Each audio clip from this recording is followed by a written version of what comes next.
kata kepada kami Al-A'mash Sulaiman bin Mihran. Qala sami'tu syaqiqan. Aku mendengar syaqiq. Ya.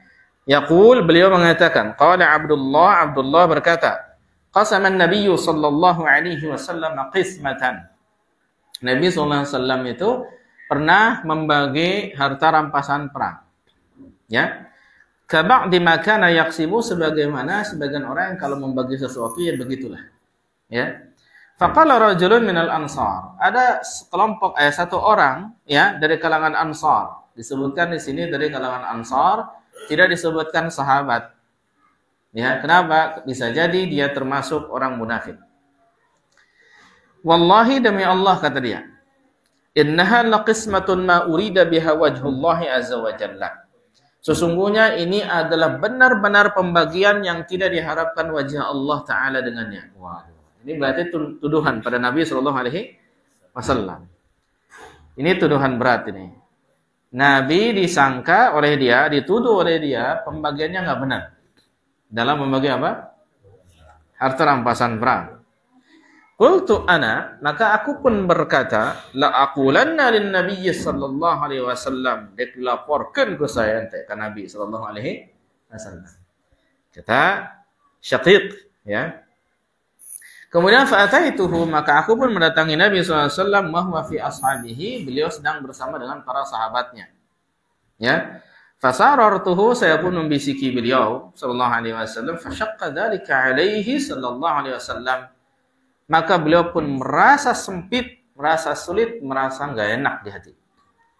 Wa taghayyara wajhuhu, wajahnya beliau pun berubah. Ya. Wa ghadiba, dan beliau pun marah. Ya, hatta wadidtu anni lam akun akhbartuhu, sampai-sampai aku berharap lebih baik aku enggak mengabarkannya saja pada beliau. Aku ingin enggak mengabarkan saja. Lebih aku cintai daripada aku kabarkan, melihat beliau langsung berubah seperti itu. Tsumma qala, kemudian Rasulullah sallallahu alaihi wasallam pun bersabda, laqad udhiya Musa bi aktsara min dzalika fasabara. Sungguh Musa alaihi salam itu pernah disakiti lebih parah dari itu, maka beliau pun bersabar.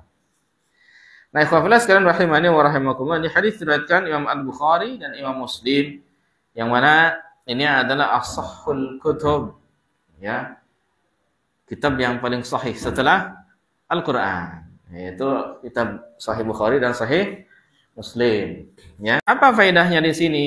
Hadis yang sebelumnya sedang mencontohkan pada kita Allah Maha Sabar. Hadis yang kedua sedang menginformasikan pada kita Rasulullah begitu sabar. Baik, jadi beliau ini dituduh melakukan pembagian yang tidak benar. Padahal beliau adalah atqar rajulin, setakwa-takwanya orang. Atqan nas, setakwa-takwanya manusia. Yang paling takwa siapa? Rasulullah sallallahu alaihi wasallam. Dan yang paling adil siapa dari kalangan manusia? Rasulullah SAW. Kalau pembagiannya ya dianggap tidak adil, tidak benar, siapa lagi yang bisa adil? Gak ada lagi manusia yang bisa adil melebihi beliau Sallallahu Alaihi Wasallam. Berarti ini jelas tuduhan yang tidak benar terhadap beliau SAW. Makanya beliau mangkal, marah. Beliau di sini syaqqa dzalika alaihi, merasa sesak dadanya, enggak enak dengan itu. Wa taghayyara wajhu, wajahnya pun berubah. Wa ghadiban, dan beliau marah fillah dengan hal tersebut. Ya, ini menunjukkan bahwasanya ya, sekelas Nabi alaihi salatu wassalam saja itu enggak enak, mangkel, marah kalau dituduh yang tidak-tidak. Kemudian orang. Betul atau tidak? Dituduh difitnah yang tidak-tidak, itu marah. Wajar atau tidak? Wajar. Nabi saja marah. Cuman bagaimana sikap Nabi SAW ketika marah, wajahnya berubah dan lain sebagainya, langsung teringatkan tentang ujian yang menimpa para Nabi sebelumnya. Diambillah i'tibar. Diambillah satu pelajaran oleh beliau. Musa saja lebih hebat dari ini, ujiannya masih bersabar, maka saya pun bersabar.